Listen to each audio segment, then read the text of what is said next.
Ninja King. Today we're doing what if. Sorry. Well, it's not technically a what if, it's more of a fan fiction. I read it as fan fiction a lot of times and I like it. So this is Yakuza arc. Or should I say, what if Hajime save Natsumi part 1? This is gonna be chapter 1 and 2 for now, and I think I will do the future chapters later. Okay, let's continue. Chapter 1 Prologue. The sound of grinning stone echoed throughout the dusty labyrinth as a stone entered the arcade and sealed itself shut. The remaining sounds of the rain and the dusty hallways of the floating courts were suddenly sliced as a white-haired boy and a pedant short-haired girl stood in a nearby total darkness. "Well, shall we go?" asked the boy, calm and nonsense tone of a voice. Chiaki felt a chilling sensation in her spine, a slight hint of nuisance. Nothing about this place seemed right.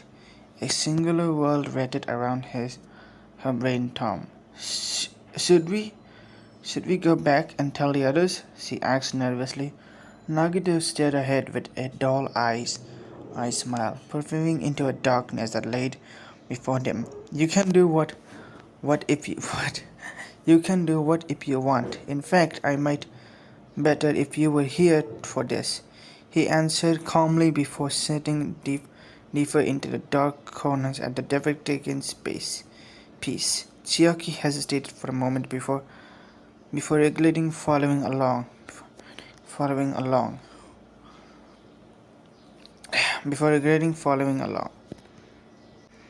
It wasn't long before they paid to pretend to reach a room that looked stalked out of place. It had deprecations of a typical Hope Speak student's dorm. There was an excellent PC setup with an 8 monitor and a table and workshop. The room smelled of cheap incense and attempting to mask the sustenance odor of blood. Unexpected events had transpired in this room recently. Hunched over the desk was a little boy along with hair of a place of a complex. It took Chiaki a few to recognize him. Wait, is that you? Ryoto? Did you, lose weight? She asked, perplexed, at seeing her previous rotund friend in such a sickly skinny comment. The boy stared back at her with a bewildered expression. There was a brief moment of pause before he started out. This isn't what it looks like. I never wanted to any of this to happen. You have to believe me. The boy was interrupted to a tall blonde girl who casually strolled into the room from the sides. Internally she had a busty chest and a distinct sense of fashion. She was recognized from away as the one and only Junko Inosita. Come on, don't be so hard on yourself, Buko. Your art is gonna change the world as we know it. Enjoying a certain tease day. But don't worry, I will always #1 fan. She giggled as she stroked Doroto's material charming chin. Chiaki was speechless, unable to fully take in the bizarre sculptures she was witnessing. Nagito, on the other hand was unperplexed and actually seemed to amuse. Excuse me, miss, could you please tell me your name and what exact is going on here? He asked politely with an amusing smile. Junko turned into her face, interacting with a mixture of suspicions and amusement. I could ask you the same thing, or better yet, how you even found this place. Seems pretty friendly if it could, tone of voice. Luck, I suppose. I basically tripped over it. I'm the ultimate luck student after all. Gotta say, it comes in handy sometimes. Nagito said, giving a light chuckle and straight his head. My name is Nagito Komaeda. Now please, answer my question, Junko. Junko demurred suddenly. Answer my question. Junko demurred suddenly changed and interrupted with wide eyes. Secretly sweet curly girl. Okay.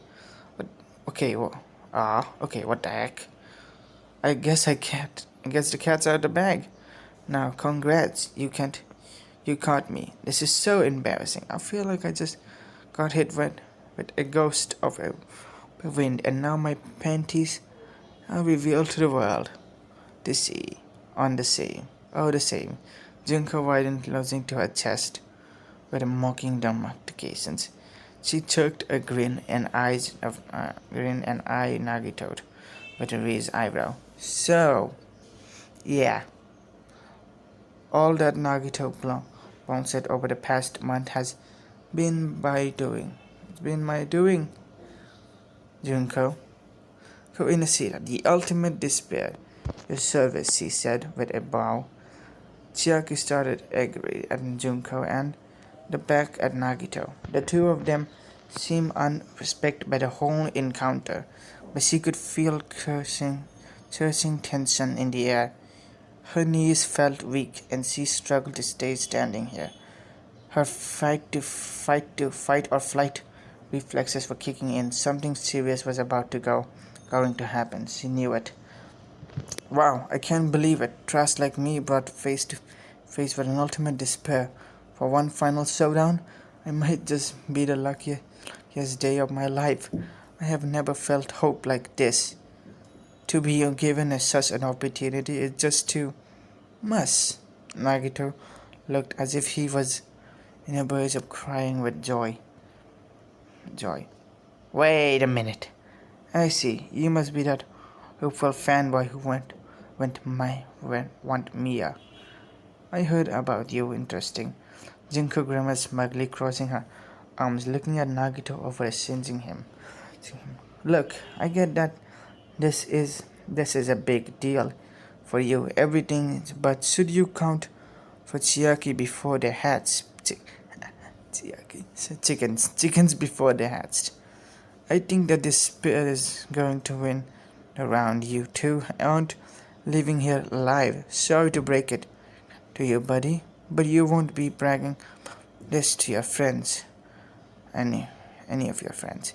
Nagito brushed up there.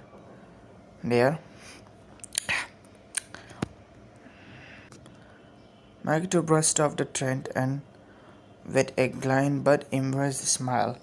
I don't have any friends, Miss Inosita, and neither do you. At that point, Miss Pekoyama is keeping Mukuro Ikasawa busy, so she doesn't. Miss Pekoyama, so she won't be interrupting our little meeting, he said before reaching into a coat pocket and pulling out a 9mm handgun and aiming directly at Junko. Picked this bad boy up the state. I knew it would come in handy. Chiaki's eyes shot wide open. She stared at Nagito with an amaze and horror comment on it. You can't just kill somebody like this. This is cold blood. Junko stood there as calm as ever, eyeing Nagito with a scalped and curiously. So, what are you going to do? Shoot me? That's it? That's your big plan? That seems a little anticlimactic, don't you think? What about the ultimate showdown between hope and despair you're just talking about? If my plans come to fruition, the entire world will be the ultimate stage where hope and despair can duke it out. Understand now? How's boss? Should you, of all people, want to see through the end? Nagito lowered the gun slightly, showing a sign of hesitation. I will admit, the proposition is very tempting. It sounds truly spectacular when you put it in that way. But my culture and position, I really do think I can allow such an unmitigated despair to have its ways. Even I have my limits, and I won't let you take your way out of this one. Your plans end here, Inosita. He saw it before regarding force of aiming a gun square at Junko. Junko put her hands on her hips with a confident sinner on her face. Oh, come on. Stop trying to play the hero for you. And despair is just a stepping stone for hope, isn't it? So why not let despair run amok for just a little bit? It's all just standing stone in the end, right? Nagito smiled on vacations as Junko It struck a chord in his heart. You may validate the point, Inosita. I could hypothetically just look the other way and let you plunge and unfold, and then ride the waves of despair to a new heights of hope that haven't even deferred to your dreams. To your dreams. I thought that has crossed my mind. Junker grazed for her air, from ear to ear, raising her arms her son to her sides in a welcoming gesture. Then what are you waiting for? Hope on the despair train with us. This for a little while. We got rooms for more than one. We have exchanged freighter wearing us without hoping. There we can be no despair. For one more, we have exchanged future awaiting us without hope. There can be no despair, and vice versa. You know that. It's true. We need each other, Nagito. We were made for each other. Imagine what? Bang! A loud gunshot rang through the room with a definite jerk. The sound of incarnations of the curtains and made everyone ring. The sloven smell of gunpowder filled the room. The second shot was fired. Both shots hit Junker's chest. Certainly missed. Was it luck or precision? It did not matter.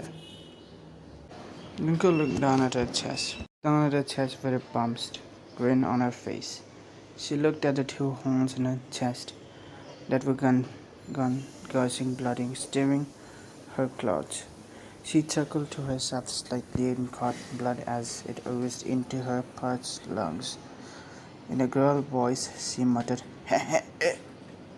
Well, this wasn't supposed. Chiaki fell to her knees, covering her mouth. Horror tears were streaming down her cheeks. Materi ran to current of the room and vomited into a Materi ran to a corner of the vomited into a waste bin. Junko's collapsed to her knees and started up to chilling as her vision grew hazy. She choked out blood while setting Egwene current around. Her face red, blush covering her cheeks as she smiled directly. She had a look of irritation as she cautious her gloves wouldn't be unable to prime the full flow of blood leaving her body. This pair, it, Junko hunched forward into the floor, her rear end sticked out the air slightly, her arms struggled at her sides. Her cheeks were passed onto the floor as her eyes started blaring, hurting the green, still destroying her vision. Baked educations of green, still disappointing her ways. Junko Inosita was dead. Chapter 2 1.5 years earlier. Hazumi Hinata watched the morning sun covered on the main student buildings of Hope's Peak. It was the same rituals he performed every morning since arriving at the academic. On his way to reaching the buildings, he would always take a moment to stare at the configurations at the Avery Tower that he would never be able to ascend. The young man couldn't help but immerse himself in envy and self-loathing. Is there anything worse than being mediocre? Hazumi asked himself. Yes, there was. They who truly mediocre typically realize that they are mediocre, and they are able to happy and accept their stations in life. However, those who have just a little extra kernel of intelligence or potential, they are the most cursed of all. When they are young, they are filled with insane hope. They might score well in early IQ tests and become labeled as gifted. They are told by their parents that they're special at the world of is their Oscar. Lies, all of it, Hazumi thought. As they age, these hopeful youths become discovered that their potential has been greatly over-exaggerated by those around them. They watch as true geniuses in their generations began to take full-blown while they staged their beginnings to realize that their difference between selves and the true genius might as well be the discrepancy between the dirt and the stars. That this is true despair, to tease with promise of a general, only to realize that it was all for not all for the self-congratulations for your elders. Simply being noticed or two above aggregation simply doesn't mean much in the real world. It might mean the difference between middle and upper middle class, but it would never bring you into the real realm of true genius and executions. So these hopeful youths tease weakness, and they can latch onto like a bigger fighter over scores of the fine stack of some of them seek to be closer to greatness so that it might rub off on them. That's what Hazmi Nata did. He lacked talent, he lacked hobbies, interest with which he could deploy himself into the perfect. He lacked atavistic. I cannot pronounce this word. He wasn't even most studious among his peers. Nevertheless, he hungered to greatness. If he didn't possess to inferior many, all he wanted to do was to seek out. There was no place where he knew he could be than Hope's Peak. Hope's Peak was the only of the true excellency. Only absolute and talent and genius had chance of attaining. However, that's all changed when the communications of Hope's Peak reserve program. It was especially a communications academic for those like him, the meaner upper curse of the talentless masses. Hazmi decided his final year in junior high, attended to his study and began his endless to form the cost of for tutoring. He told them that this school would change his life forever, that its name alone would set on a path of life, success and logo to his career. He managed to convince them to spend college saving on that he could attend the school. In the end, was success is attaining this goal. For once, he really decided himself to be singular attention's goals, and he had achieved it. Here, he was drop state and Olympias. But was he always following his intentions? Hazmi walked through Hope's Peak corridor. Suddenly, once next to a large stone functus, he checked his watch and it noted he had been given. The time on the note read 7:30. The old man was a few minutes late. Hazmi strength and fragrance with his tie. He wore a black business suit which was well written with the reserve course uniform, required in the fact that it was more formal than what most of the guys were. Finally, he recognized an elderly hunched figure approaching him. Kuzo Tenga had his hands behind his back. Well, he grinned at Hazmi with a friendly smile. Good morning, Mr. Hinata. Just wanted to check up on you. See how you are equating to your life here at Hope's Peak, he said, taking a seat next to Hazmi. You mean before wants to check up on me? The board wants to check up on me to see if I've got any answers, assuming getting impaired right? Hazmi responded bluntly.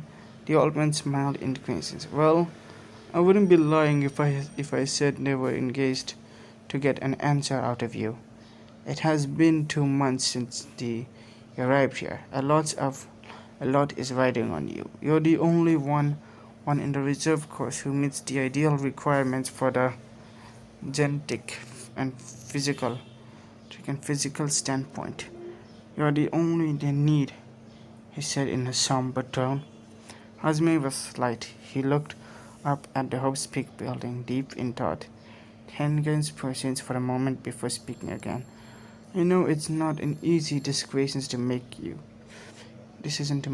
You would be choosing to become an new person. I can't blame you for waiting to go through it. In fact, if you want my promise advice, Mr. Hinata, I can tell you this. Greatness is seriously overrated, especially exponential, Acceptance, talent, genius, power, these things do not equate to happiness or satisfaction. In fact, it is generally opposite. Hazmi looked at the young man with confused and bewildered. This is not what he expected to hear. Is this really something the headmaster who speaks on? Said say. Tenzin chuckled happily, so he heard that hiccup. That's ex-headmaster, my boy. I can say whatever I have now. Plus, I'm not getting any younger, so I might as well start telling the truth. The greatest lie that has been told to your young greatness is that you need to pursue lofty careers and earn respect and admirance for strengths in order to have fulfilled in real life. That simply isn't the case. So many of your possessions at lofty goals ends up as smoking fountains of disappointment. In the end, happiness is actually a lot easier to attain than people realize. This is a big joke of life, and that is why I think I would be best if you turn back now. There is nothing for you here who speak. Tenzin said, standing up and putting his hand on Hazume's shoulders. He looked down at him, and Hazume could see the earnestness in his eyes with a hint of regret. This is of the record. Since Mr. Hinata, the board would approve of me saying this, but I am admitting you to give up this blustering admitations for yours. There is no shame of being average. Go home, find a nice girl, settle down, enjoy life. If you decide to follow my advice, just give me a call. I can get you a full refund. Have you and your way. Farewell, Hajime, he said before he slowly walked away. Hajime chuckled once and realization that this should probably get moving. Class was going to start. Hajime managed to arrive 5 minutes before class started. He ignored the chatting of the other students and he went staring in his desk in the back, next to the window. He hesitated with his head on the cheek, staring out to the window, as he usually did. Through most of the class in vacations day during this time he was fixed on the Tenzin's word. Why would he tell him these things? And why did I let so much? Was Hazumi entering precipitating wrong? Up until this point, what was Hazumi will? He thought entering the teacher called. Roll. Emiko Moto. Ifidema Hisaki. Hazumi Hinata? Mr. Hinata? Hazumi sobered back as he was called a sound time. Here, he said, a bit awkward and recovery in disappointment, looking from the teachers. Try not to zone out before class. Has the event started? Okay, Mr. Hinata? The teacher said with a sigh after rolling was taken. The teacher advocates the class. As soon as you may have heard, we have new transfer student. Please do your best to welcome her, he said before backing her into the room. That was when Hazmi first met the ladies. First laid his eyes on her.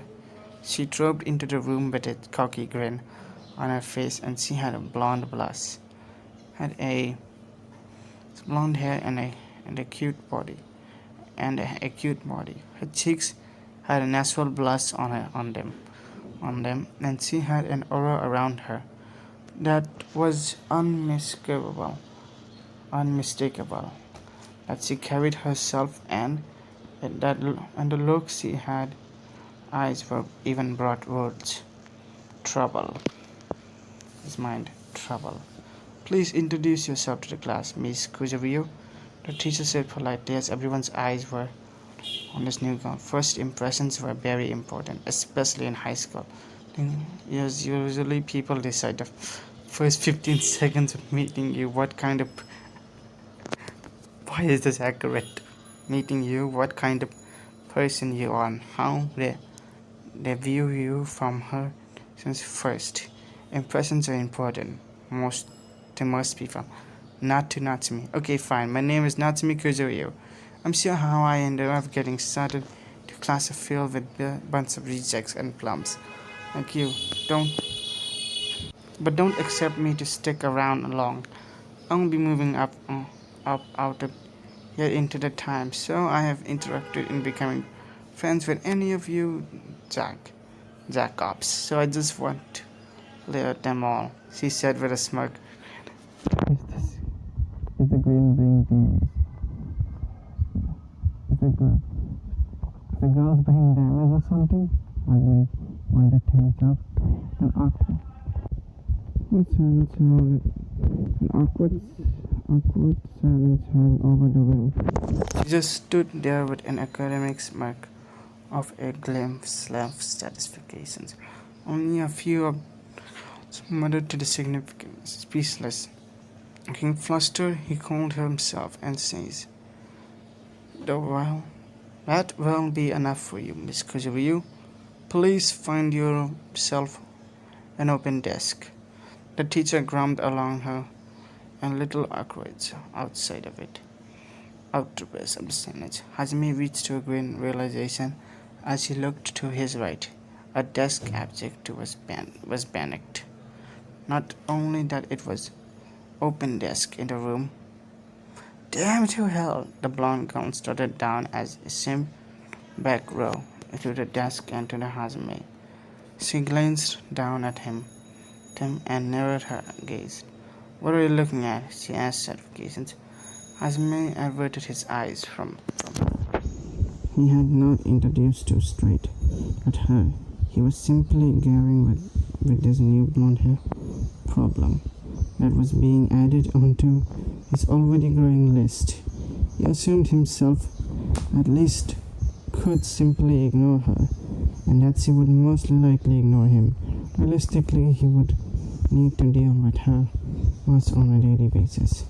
Hazumi sighs you around doing anything protective. How about you saw Miss Natsumi around the school? The teacher covered with a trained sigh. Hazumi's eyes glazed. Fuck you too. He rotated in his mind. And he turned and looked to the upper-grade girl, who had her arms crossed and was straight down at him. You heard him. Get the lead out of your ass. Looks like you're going to be my personal tour slave, she said. Oh, tour slaves even a thing? Hazumi escorted his new classmates through the halls of the school. He followed the responsible flows behind in confident strikes. How did I end up situation? Hazumi wondered to himself. This honestly isn't too much different than me. Normal high school, except the classroom, gyms, practications, building, club room, and pools are all the same buildings, but all are located on different floors. First, we can hear over to, hey, Hazumi realized halfway through his disappointed that Natsumi was playing a game on her cell phone as they are walking, not even paying attention to him. What the hell? Are you serious? I'm supposed to be giving you a tour here. Are you messing around on your phone? He asked, more annoyed. Natsumi chuckled, sneered at him. Look, I'll be honest with you. I really don't care about this crap. I just saw this as a good excuse to get out of the boring classroom. What did you think? I actually wanted to hang out with you or something? Phew. Wow, that's so sad. She snickered. Hazumi closed his eyes, grinded his teeth into a forced smile. He checked onto his first bench. This bitch. At his side, this bitch, Hazumi thought. A At the moment, he had forged all about his education's identity crisis and his locations. Somehow, this chick was able to cheer his handle allegations with a pure annoyance and rage. So, when do you think the nerdy four-eyes despot is going to expect us back? I want to milk this brick for all it's worth. Actually found himself somewhat amused by the sudden gaze at their teacher. The boldness of the point interactions was both unexpected and humoring to him. It imagined to be slightly his anger for earning the imports his mod. If you noticed, else this girl's absent personality could at least be funny when directed at someone they both disliked. Honestly, he probably doesn't even care when we gets back. Rick was Which was the truth. Hajime was scared and Natsumi was already a bad egg. The teacher was probably glad to get rid of both of them for a while. Hajime could hear Natsumi crossed her arms. So it's just like I thought. There's nothing serious about this reserve course. This is all just some scam filling money out of the suckers. It's all just one big scam, he said with a matter-of-fact voice. Azmi picked up at this. This wasn't the first hint she had said that could advance to some kind of interrogation point. What do you mean by that? Hazme asked Genius in genuine curiosity. Look, buddy, I know a few things about the regulations. Say that you go to all atom reservations in the West and are tied to the mod. You may go in and order a planet's specifications, but that place isn't there to reserve your spaghetti. Serve you spaghetti. It's there to act as a cover for the mob operations. Some guys are in the back of the place cutting and dealing drugs. It may look like a restaurant, and it basically is. But the place wasn't made to sell you food, just like this place. It may look like school, but it's just here to drag money of sad delinquent planes like you schools can spend no cent don't actually care about. When Natsumi said actually kinda blew Hazumi's mind. It seemed like she had already figured this place out. In truth, the reserve course program was really just a felicity scam of filling money into the pockets of the academic reserve. Respond more specifically to Izuru Kamakura's project. Unlikely, Natsume, he was actually praying to this information. Okay, that makes sense, but let me ask you, Natsumi, if you know that this place is a waste of time, why did you even involve here? It looks like a joke on you. I guess you're just as pleb like this rest of us. He shot back at her. Natsumi pulled deadly her brow frowned occasions in anger as she stepped into close to Hazime, staring to her tattoos to get her tip-tops, to get her face up to the highest level. You'd better take that back. You fucking samba, soy boy. I'll have you know. I belong to the Kuzuria family. My father is the leader of the 30,000 member clan that goes back center. My brother is the ultimate gangster, Furikyo Kazuria, in the 77th Hope's Peak Academy class. Hazumi was taken aback by the sudden burst of information. He hadn't put this together when he heard the name earlier. The battery girl was counting to Japan's most powerful Yakuza family. That explains her attitude, but it was true. But if this was true, she might academically actually be dangerous. Wow, wait, Kuzuria clan in the Yakuza? That's nuts. But you never answered my question, Natsumi. If you expected, what are you doing here? What are you doing in the reserve? He asked, backing away from her for a bit, as their faces were still close. Natsumi looked away towards the ground, grating her teeth. For a moment he could catch a glance of Sam's or her expectations on her face. She placed her hand on her hips, assuming her confidence might pass this place. This education's a stepping stone for me. Speak, and this was the best way to do it. Now I'm here. I won't stop until they recognize me as transferred me to the main goal. Then I can prove to myself my big brother. Azmi looked at her with deep skepticism. Not only did she sound delusional, but he was starting to worry she had a brother complex. However, it had her feeling familiar to him. Okay, fair enough. But don't you actually need the ultimate talent for that to happen? He seems like a home in your big master plan. It seems like a hole in a big plan, he said, blustering Natsumi's from this reasons her fist. Found and clenched her fist. Clenched her fist. I don't have a talent, you dickwad. I am the ultimate little sister, she said in her voice, closing her eyes and placing her hands on her chest. I think this girl has no knowledge. Is the ultimate bullshit. Sitter. Has Miss Gadget said awkwardly as Natsumi stood there, recreating in his own glory. Okay, but is that really a talent? How do you even quantify that? Do you really think they'll let you into house speak just based on that?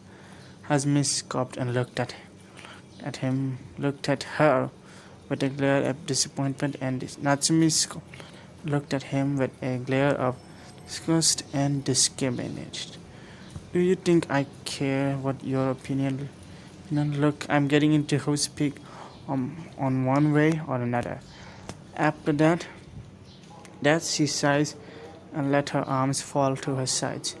I fucking don't want to talk about annoying. I don't even know why I'm talking about this with you. You're just pissing me off, she said in a demonistic tone. Hazme wiped his forehead and let his blood percolations through the roof. It was like a form of exorcism. He ended up talking to her on a full tour of the school. She thankfully put her phone away this time, but she seemed proud of her rockets and seemed coasty, made her remarks. By the time the tour was over, it's around 11 a.m. Hazmi checked his watch. It's getting about that time. You should probably grab some food before the crowd gets bad. I already saw you were the cafeteria already. I guess see you later then, Hazmi said, turning and walked away. But as he did, Natsumi grabbed his saves to his side angrily. Whoa. Where do you think you're going? She asked in a primitive tone of voice. To get food. I need to live. Hazmi responds suddenly. What's your deal?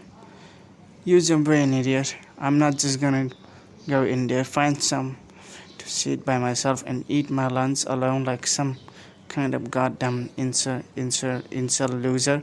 Plus, I'm their only who knows what kind of odds might be approaching me. You're coming with me. End of story. She ranted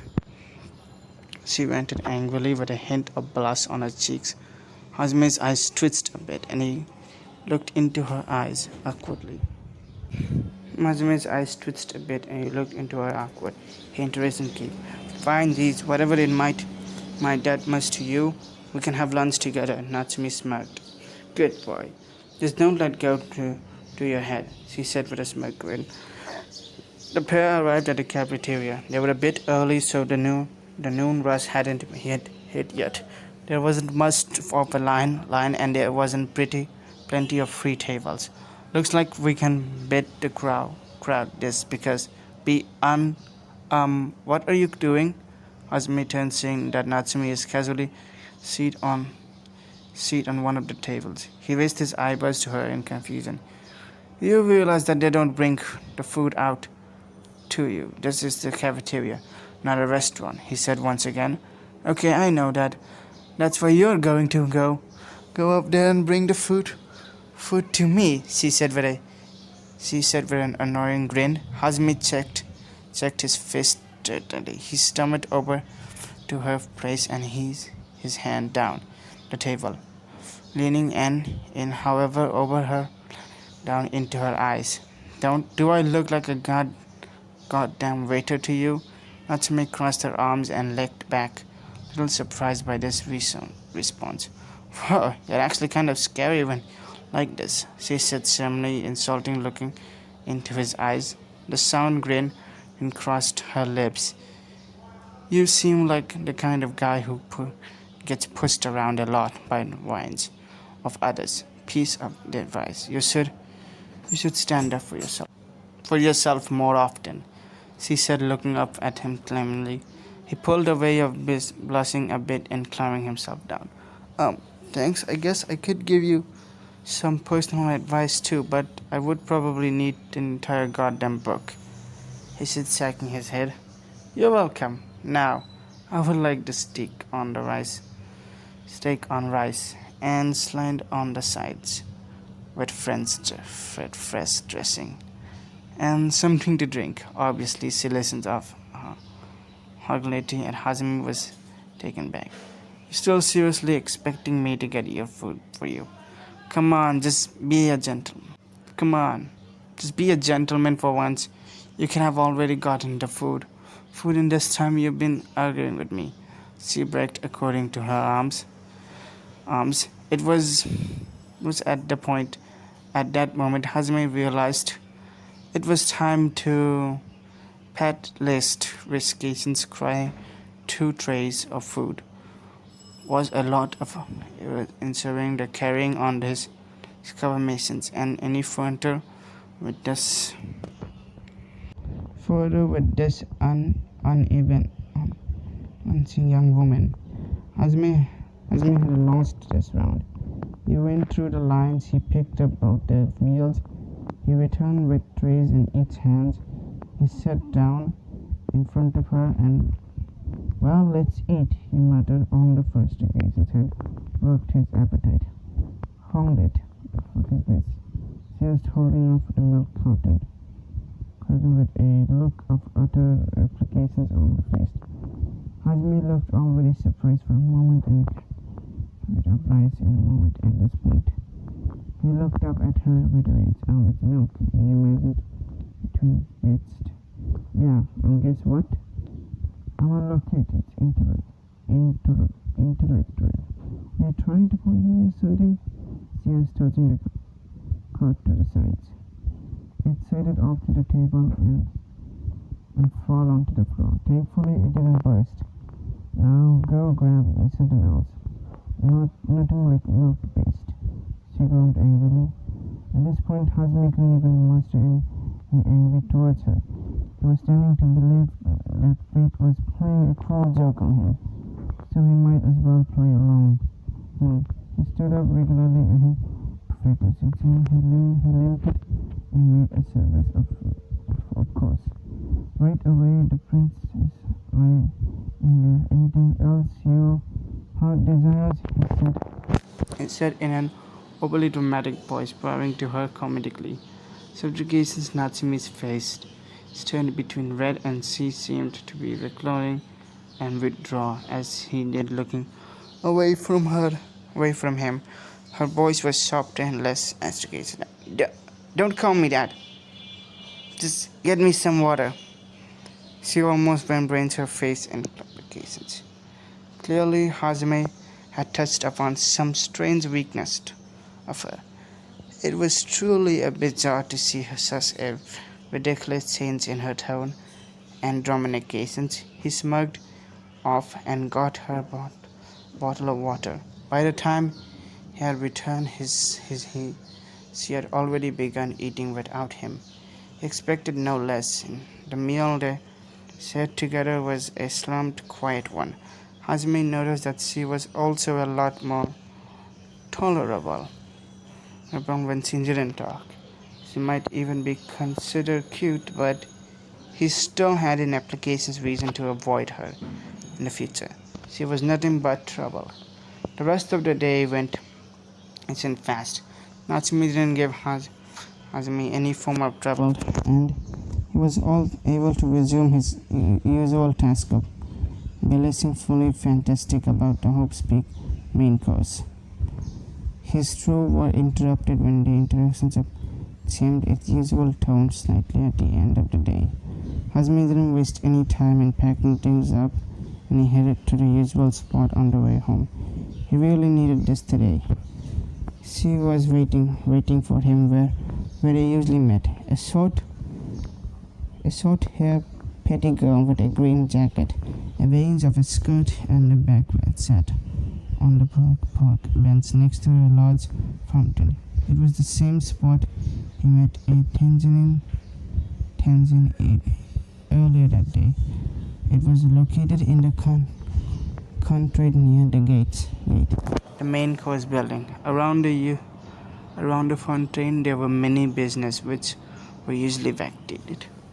There were hangars, businesses and garbage in the suffocations area, making it one of the more secure locations of the campus. The girl was an angel downwards, as it usually was engrossed in the handle games. Chiaki Nanami was her name. She was known as the ultimate gamer. Hazmi approached her, but she didn't notice him at first. "Hey Chiaki, what's you playing?" he asked, standing there with his hand in his pocket. Chiaki looked up at him with her typical dumbstruck expression. She seemed warmly. "I'm playing a new bracket game. It is a robot, a very old serial that hasn't been scoped in many years. It is a dungeon crawler made for co-op. I thought you might like it," she explained, handing Hazumi an extra controller. Hazumi took a seat next to her and fired up the game. He chose to be a wizard, while Chiaki was the barbarian. Hazumi struggled with keeping enemies at a distance, but Chiaki was backing up to meet a formidable team. Chiaki was obviously bearing most of the weight of combat, while Hazumi lagging behind. "Man, is there any game you don't probably smoke me yet? It must amazing having a talent like you, something that sets you apart from the crowd," Hazumi said with a smile, as Chiaki still focusing on the game. Chiaki looked as if she was ignoring him, but she was actually taking in every word as he said. The girl was occasionally multitasking. Yeah, I guess. Multitasking. Goddammit. "Yeah, I guess," she replaced in altercation voice. "You guess? What do you mean? It's amazing. I mean, the way you're in the main course. I wish I had just a tenth of the talent you have." "Damned," he said with a sad smile. Chiaki seemed troubled and didn't like where this conversation was heading. "I don't think I ever told you this, Hazumi, but going to school wasn't my idea. My parents are really the one who helped to get me scouted and pushed me to come here. I would have been comfort just playing video games at my home or with my friends, to be honest." A puzzle looked crossed Hazumi's face. "But you're an ultimate gamer. With a talent like yours, you're bound to get lots of attention and recognition no matter where you do. And that's the problem, isn't it? When I was a kid, I just played games because they were fun. Now, even when I'm alone, I always have this feeling in the back of my mind, a feeling like there's a spotlight over me, and I need to make sure I have every acceptance. I sometimes think about other people out there in the world who are working hard right now, and we speak to beat speed runs and high scores, and when I think about it, all that stuff, games start to feel less fun. It's not something I ever wanted." Hazumi watched her face as she said this. He could help but disarms a little sadness in her eyes. I guess that makes sense. A hobby lost some its fun when it starts to become your job, doesn't it? Man, it actually does sound kind of bad. I'm sorry, Chiaki. It's not necessarily. Chiaki sighed as she punched the game. Since I'm the ultimate gamer, I pretty much don't have a choice in what I do in life. Neither do I go to the other ultimate. Really, obviously, the common sense things for me to do would be use my talent to play games compatibly, or I could branch out into game designing or something. That's still the same field. Do you see what I mean? It's like my path has already been chosen for me. Not that I'm complete love games, but true things don't worry about some things. Hazme took all this in. He really couldn't with this discussion's view of the ultimates. He imagined them as all as confident persons, forward-thinking, everyday cases with no consequences about their situations in life. But maybe he was wrong. I guess even ultimates can have the crisis. And smile, yes, we can. But this also sorry about the background noises. Damn these birds. Chiaki nodded and smiled. Yes, we can. But this was one of the reasons I'm jealous of you. Azmi was straight by the confusion. Wait, what? Jealous of me? That makes no sense. I am the nobody. I have no special talent or anything. He insisted, raising his hand up in front of him, up in front of him in protest. Chiaki scoffed at her cheeks and pumped in anger. You're not a nobody. You're not a nobody, Hazmi. The fact that you don't have any talent isn't a bad thing. It just means that you choose what kind of person you want to be. You are free to do anything, whatever you want. You're like a wild card or an avatar in an RPG. What you can choose to build is your character starts however you want. Azmi looked at the ground, blushed and slightly. The girl really had a way with lifting his spirit up. I guess I never thought about it that way. But I still, at the end of the day, I'm just an average people with talent. Talent will always be the one that everyone truly admires and looks up to. Chiaki got up and stomped in front of Hazumi, bending down, her fist clenched and pressed her chest to Hazumi. Hey, you're being an idiot right now, Hazumi, she said in presence with a soft voice that didn't feel like an insult. What do you mean? He stuttered before being interrupted. There is more to life than being talented, Hazme. There's friends, families, memories, delicious fast food, and also things you care about and what people and want to protect.